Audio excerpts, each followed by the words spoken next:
Jaya Radha Madhava Kunja Bihari.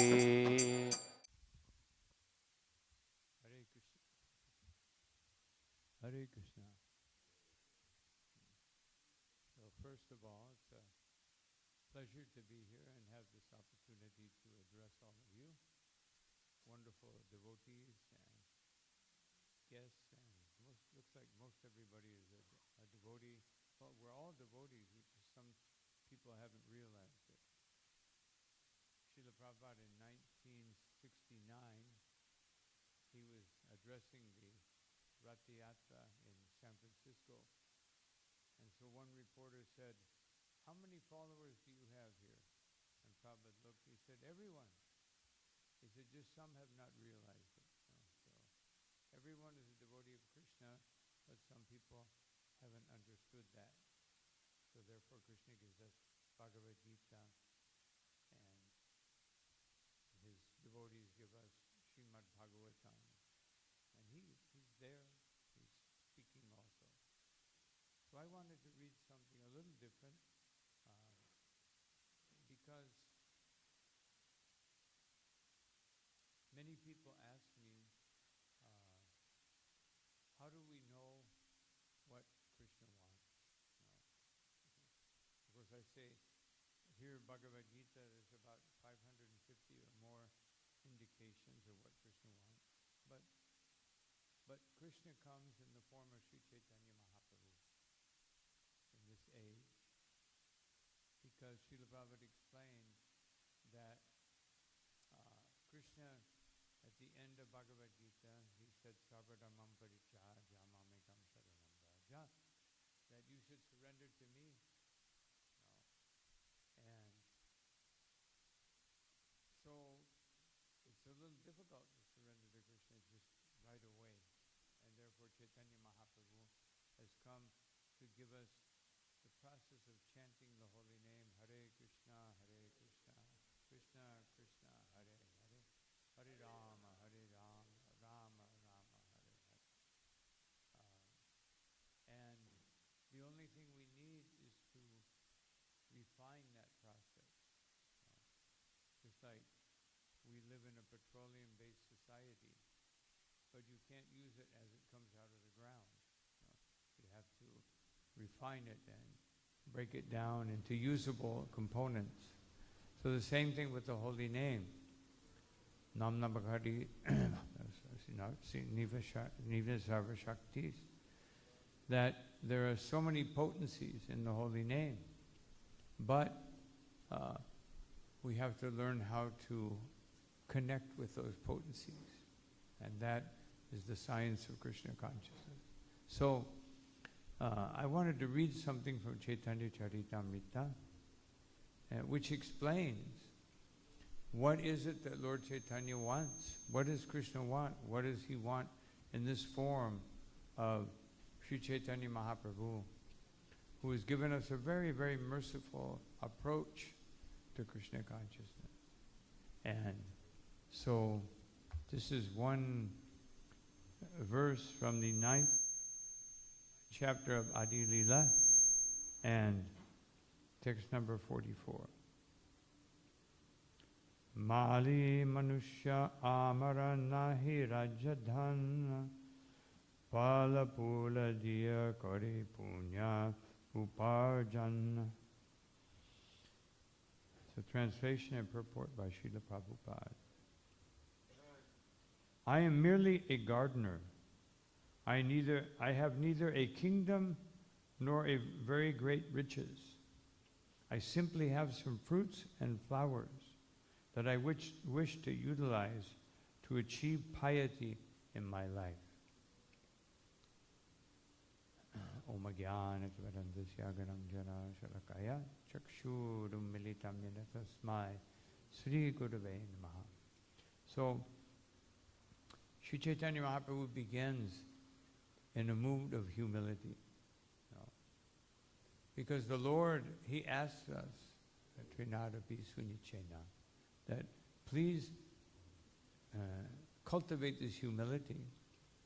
But He doesn't especially in the form of Chaitanya Mahaprabhu, he doesn't tell us to do it and then he does something else. He shows us how to do it. So he says here that I'm not wealthy, I don't have a kingdom.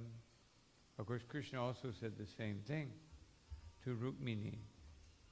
He said, why have you married me? I'm a Kshatriya, but I don't have a kingdom. And I was a cowherd boy, but I don't even have one cow. No. So, I'm a failure. No. You should. So, the point is that Krishna himself, the Supreme Lord, Bhagavan, is showing humility. No. And, of course, he was joking in that sense, but here he's showing humility. I'm just trying to distribute some fruits and flowers. No. Otherwise, there's a very deep meaning to that, in that unfortunately, this is our conception. We see the riches of this world as something very important, and Krishna consciousness as some fruits and flowers to decorate our consciousness, whereas devotional service is the essence of our existence. Just like Krishna says, in Bhagavad Gita, after he says that Sarvadhamam Parityajya, then he says that anyone who understands this point of surrendering to me. Now Krishna, in the middle of Bhagavad Gita, he said, how do you surrender to him? Man mana bhava mad bhakto, mam yaji mam namaskuru. That you think of him always, and you become his devotee, and you worship him, and you follow his instructions, and you remain connected to him in every thought, word, and deed. No, not such an easy thing. No. But then he says, anyone who takes this message, no, yaidam paramam guyam. He says this message is guya. It's confidential. A confidential in Bhagavad Gita doesn't mean like government top secret document that only certain authorized people have access. But it means anyone can have access. Krishna says this. No, that samaham sarvabhuteshu nami prashujtina priyaha. He says, I don't favor anyone, nor am I against anyone. But bhajanti chamam bhaktya. But someone who takes up devotional service, it could be anyone. No, Bali Maharaj was king of the demons. No, he was number one demon, and still he was a great devotee of Krishna. He had access. So Chaitanya Mahaprabhu was saying here, you don't have to be rich, you don't have to be intelligent, you don't have to have some material qualification, but you have to have sincerity. And just as I'm explaining this to you in a humble state of mind, this is what you have to have. And this was Chaitanya Mahaprabhu's instruction. No. So yes, chanting, there's no rules and regulations, but there are recommendations. How do we chant? Humbly. And what does it mean to be humble? Humble means we accept the authority of Krishna. Just like Arjuna, he humbly killed hundreds of thousands of people in a very humble mood. No. So humility doesn't mean some act of external or physical weakness. It means that you obey Krishna. This is humility. So this humility is such an important thing, and tolerance.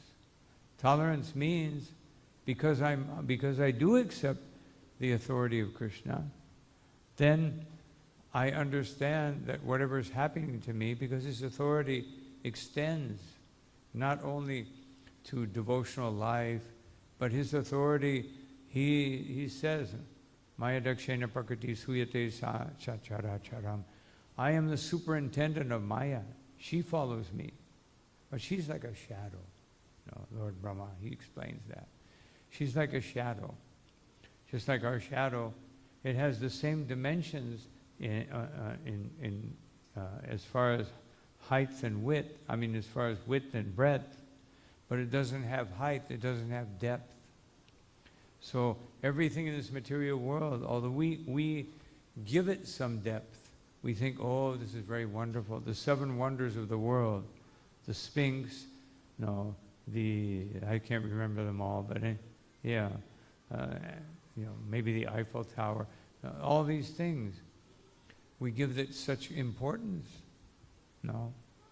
But the fact that Krishna can make something that's dead and alive at the same time. A fingernail is dead and alive at the same time. A hair is dead and alive at the same time. So how many of us can do that? Has technology done that? Just like one of our devotees in Sri Lanka, many years ago, there was a big scientific conference. Yeah. Big, it was actually to try to elect who are the nominees for the Nobel Prize. All the big scientists came. And one of our devotees was invited. He wasn't a scientist or anything. So they asked him to speak first. He was very surprised because the person who organized it was very favorable. He wanted to start with something auspicious. So he thought, and he said, all of you are great scientists, great minds. Now, I'm just wondering if any of you can, with all your chemical knowledge and physical knowledge, can anyone make an egg? Scientists looking around at one another. And nobody, everybody, what is he getting at? He said, so can anyone do it? It takes some white chemical, some yellow chemical, and everybody kind of murmured, no, okay, I haven't been able to do that yet. And he said, therefore, I recommend we give the Nobel Prize to the chicken. No. And so everybody, didn't know what to do. And so, but then they could see his logic that he's a little Hare Krishna. No scientific background, no big university title, and he has defeated us. So they all stood up and clapped. But they didn't give the prize to the chicken. She's still waiting. So anyway, so the point is that Krishna gives us intelligence. Intelligence. Well, 2 of our devotees in Mumbai, they went out to preach, and they came back, as they say, with a tail between their legs, like a dog, afraid. Said, Srila Prabhupada, one Mayavadi, he defeated us. He knew so many shlokas. We couldn't compete with him. And Prabhupada said, I have given you Brahman initiation. You should know. No. If you don't know, how will we push on this Krishna consciousness movement? He said, with 30 verses from Bhagavad Gita, you can defeat any argument. So devotees were amazed that Srila Prabhupada would say this. And so the point is that we have something so valuable. We have something so deep.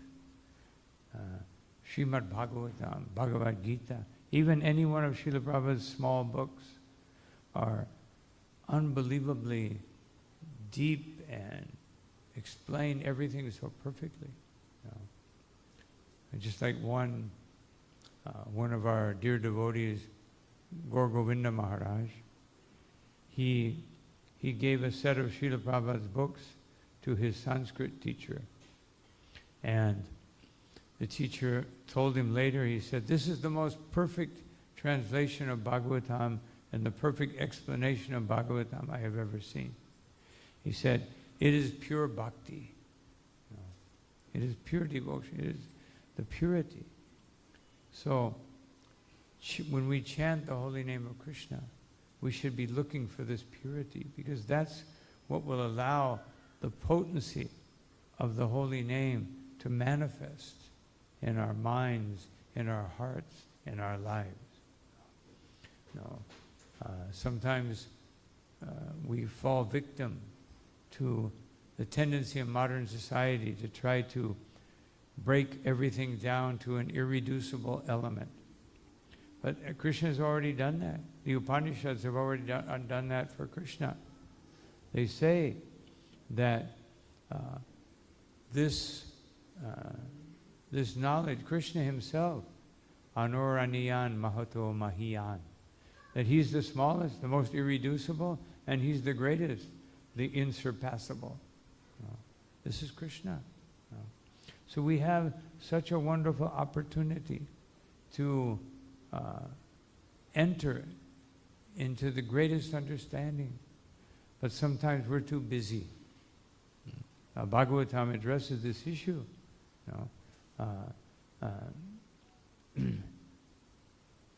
That it says in the Bhagavatam that at night everyone is very busy sleeping or social activity, and in the daytime they're too busy working. So I would love to understand Krishna consciousness, but there's no time. But as soon as I finish what I'm doing, I will study the Bhagavatam. And therefore Parikshit Maharaj heard the Bhagavatam in 7 days, showing us that do you know when you will die? Just like one time Srila Prabhupada in an interview, one man asked him, why do you have all these young people doing so much austerity, giving up? Youth is meant to enjoy life. Why do you, restricting them? And Prabhupada said, and he said, this is something people should do in their old age. So Prabhupada said, what is old age? He said, well, maybe 65, 70. Yeah. And Prabhupada said, no. Old age means when you're approaching death, you're about to die. That is old age. Do you accept? Okay, I accept. So Prabhupada said, when will you die? And he said, well, maybe 50 years, hopefully. He said, but you could die tomorrow. He said, yeah, that's true. Then you should chant Hare Krishna. So Prabhupada's infallible logic. And that his infallible logic is not something he was born with, something that is a product of his IQ. No, it is the essence of the fruit of one thing, Guru Nishtha. He took the instructions of his spiritual master as his life and soul, as he has recommended to us. So who is our spiritual master? I discussed this the other day. Srila Prabhupada says many times that, of course, he is ultimately, but Arjuna. Arjuna is the one that Bhagavad Gita was revealed to. Therefore, in the line of Shiksha, Arjuna is our preeminent guru. He heard Bhagavad Gita. By his hearing Bhagavad Gita, the Bhagavad Gita has been revealed to us. And Bhagavatam, there we have another some Shiksha gurus. Sutta Goswami, Shukadev Goswami, and Maitreya and Uddhava, so many great personalities, Narada Muni.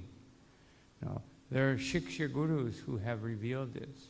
And then we receive all this through a line of Diksha and Shiksha gurus. So this is the essence of spiritual life. And therefore Chaitanya Mahaprabhu says, here, it doesn't require riches. Actually, in the purport to this particular verse, Srila Prabhupada says, I just wanted to read 2 or 3 things from the purport. That any man can collect some fruits and flowers and satisfy the Supreme Personality of Godhead in devotional service. As the Lord recommends in Bhagavad Gita, Patram Pushpam Palam Toyam Yom Bhakta Prayachati Taraham Bhakti Paritam Ashnami Prayatatmanaha. That this is Krishna's requirement, Not that you have. One time Chaitanya Mahaprabhu, he was in Jagannath Puri. No, I'm sorry, it wasn't in Jagannath Puri. It was in, it was in Jagannath Puri. And so some Brahmins, they wanted to cook for him. And he said, he told one of his devotees, only Lakshpatni, only that a Lakpatni can cook for me. And so they thought, well, you have to be rich? No. You have to have 100,000, whatever they had at that time, shells or, whatever the monetary, unit was. And then he said, no, that Lakpati means that that you must chant 100,000 names. Then you can cook for me. So this is the price. This is the wealth that Krishna requests of us. That you become wealthy in your devotion. And this is what Krishna says in this verse. Nam yome bhakta prayachati. I'm interested in your bhakti. And therefore, Krishna says that who can understand this secret? No. And that person who can mad bhaktesh yabidhashati, that one who explains this knowledge, one who takes this knowledge and gives it to others, that person, bhaktim me param, bhaktim mai param kritva, mami vais ayat samshayaha. Without a doubt, that person who has the treasure of transcendental devotional service and practices it, is that person will come to me without a doubt. It doesn't require any external qualifications. So, just another little thing I wanted to read to get to the point of what I wanted to say. Srila Prabhupada says, and he's referring back to previous verse in this particular part of Chaitanya Charitamrita, which says, Etavaj janma sapalyam, that a person achieves the perfection in life, dehi namiha dehishu, those who are embodied within this material world, pranaya artaya diyavacha, that shreya acharanam sada, which is a verse from Srimad Bhagavatam. When Krishna was playing with his friends, and after stealing the garments for the gopis, they were walking in the forest, and Krishna was looking at the trees, and he sat all his friends down by the trees, and he said, just see how magnanimous these trees are. People carve, like sometimes people carve a little heart in the tree and say, so-and-so plus so-and-so. Or they cut down the tree, and the worst thing is they use it for making paper, which they use for making useless newspapers and magazines, just to try to make money. And so these trees are magnanimous. They tolerate everything, and they give you everything. Everything they have is simply to give away. So these trees are very wonderful, Krishna said. And then he said, so the perfection of life, just like the tree, give your life, prayaya, artaya, give your wealth. If you don't have, if you can't give your whole life, give your wealth. Diya, if you don't have any wealth, give your intelligence. Bacha. And if you don't have any intelligence, chant Hare Krishna. And then you will be giving the greatest gift to everyone. So Srila Prabhupada says, therefore our main duty is to satisfy the Supreme Godhead by our actions, our money, and our words. This is very simple. Even if one does not have money, he can preach the Hare Krishna mantra to everyone. One can go everywhere, to every home, and request everyone to chant the Hare Krishna mantra. Thus the entire world situation will become very happy and peaceful. So here we have Srila Prabhupada giving the solution. Now we're in the midst of, Ukraine war, Iran war, Israel, Syria war, conflicts going on everywhere. Here, Venezuela and Guyana claiming Sequibo. There's conflicts everywhere. Family conflicts, and here Srila Prabhupada gives the solution.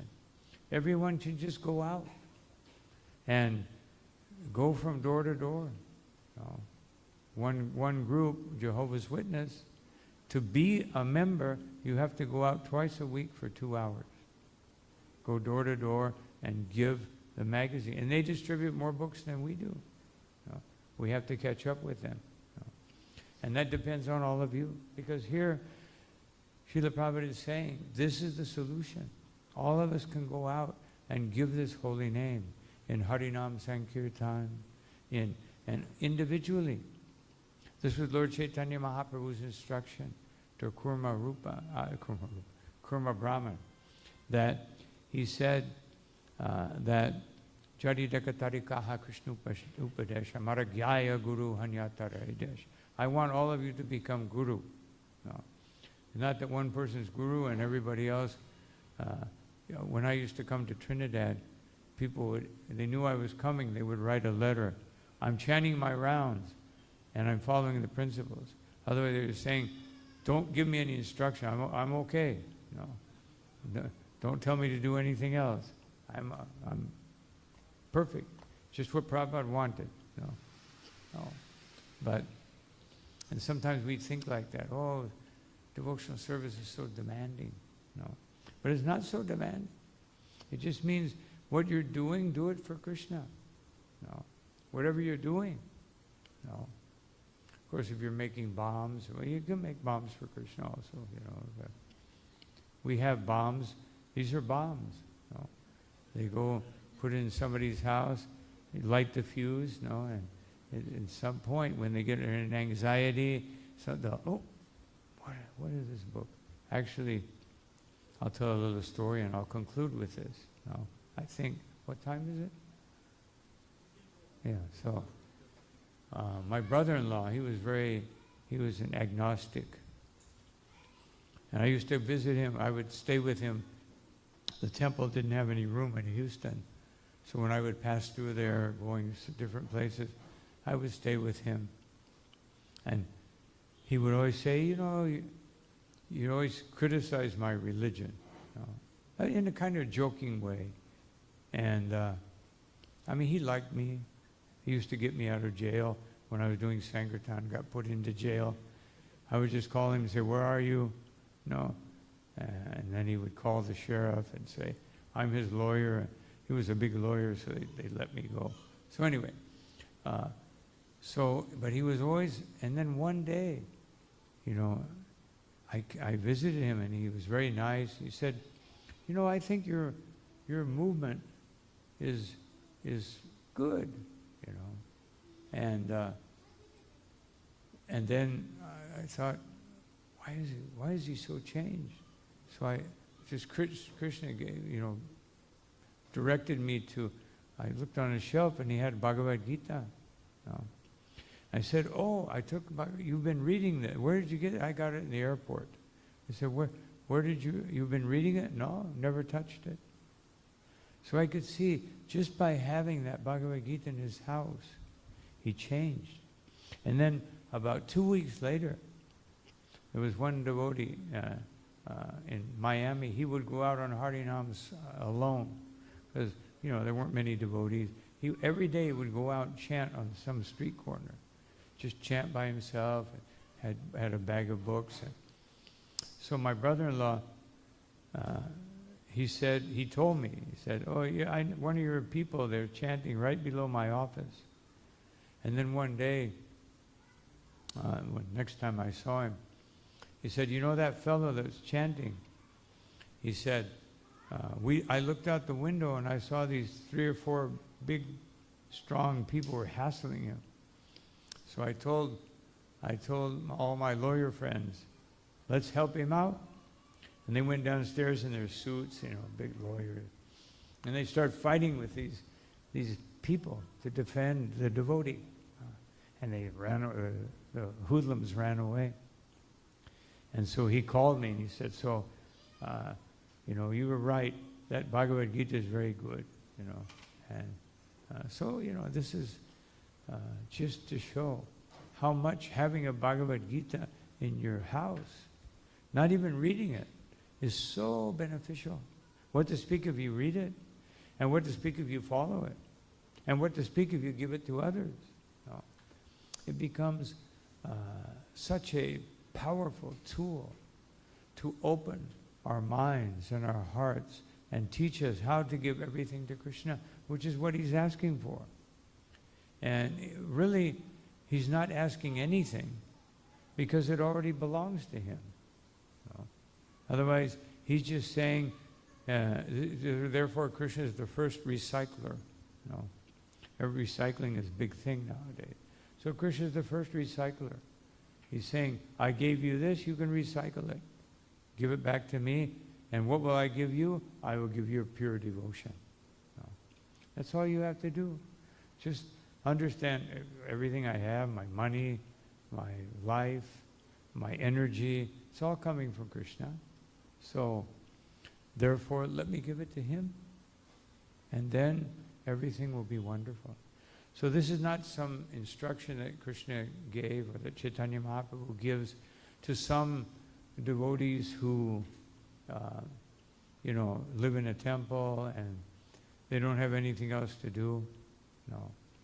Srila Prabhupada himself, when he was working, had a pharmaceutical business, every day he would come home. And he would sit on his veranda. Everybody that walked by, he would call them and he would preach to them. He would spend hours doing this. And while he was working, he was translating Bhagavad Gita. And because he took very seriously the order of his spiritual master. So what is the order of our spiritual master? Many of you have different Diksha Gurus. But the one spiritual master we all have is Srila Prabhupada. And what is his instruction? He said, Prabhupada said, and this is very funny, he said, I just have one request. And devotees thought, one thing, he said, just do as I have done. No. Oh, that's a big request. No. So this is the desire. Srila Prabhupada said, the greatest desire of the spiritual master is that the disciple will surpass him. No. And take up pure love of Krishna. This is his most ardent desire, that the devotees will become greater than him. Because a real spiritual master doesn't think he's great. He thinks, I am a servant of my Guru Maharaj. And these people who have come, as Srila Prabhupada stated so many times, they have been sent by my Guru Maharaj. Therefore, it will be very easy for them to surpass me, because they're servants of my Guru Maharaj. In one letter, Srila Prabhupada said, my Guru Maharaj told me so many things, but I was reluctant to take it up. But he forced me. No. So this is what we call humility. No. These are the qualities that will allow us to become great devotees of the Lord, that will allow us to go back home, back to Godhead. No. It's not automatic. But it is very easy. It just requires us to do these simple things. And here Srila Prabhupada is giving a practical example. Just go out. So I was mentioning to devotees the other day in Berbice that just take a few books out when you go. Take a few small books. We go shopping, you go to work, go to school, whatever you may be doing. And when you see someone, nice person, give them a book. And just ask them, let me know what you think about this book. And then you'll have that contact.